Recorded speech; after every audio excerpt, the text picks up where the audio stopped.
Hey everybody, I'm Kris. A little while back, we looked at some of our favorite gaming headsets, and the Turtle Beach Earforce XP7 made it onto the list, mainly because of the awesome positional cues and the metric ton of options. Now, I tested these a ton because, hey, it's an excuse to play games, right? But that said, we never actually put out a review. Until now.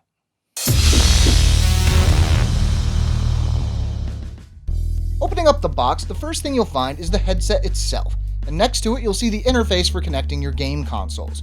Next up is the audio control unit in the accessories box, which contains every cable you'll need. Finally, you'll find the manual, and believe me, you'll need it.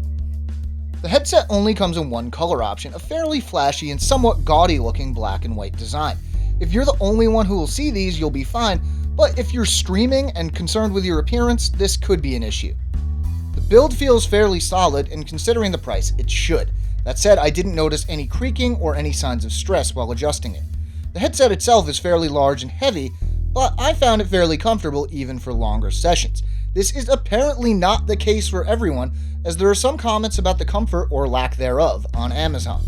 The best bet here is to try them on and see for yourself, assuming that's an option. The box only mentions the PS3 and Xbox 360, but this headset also works with the PlayStation 4 and Xbox One. This is in addition to PCs and Macs as well as mobile devices. To put it more simply, the headset probably works with anything you're interested in using it with. Hooking up the headset can be daunting, and picking your way through the accessories box you might find yourself wondering if you've got the right cables, but once you get past the initial learning curve, it becomes easier. That said, the initial hookup is only one of the Earforce XP7's more cryptic aspects. The heart of the XP7 lies in the audio control unit, which, as the name implies, controls everything from volume to EQ to the positioning and angle of the virtual surround sound speakers. There are simply too many options to cover in the space of this review, but again, with the help of the manual, you'll soon find yourself switching between audio modes and presets like a pro.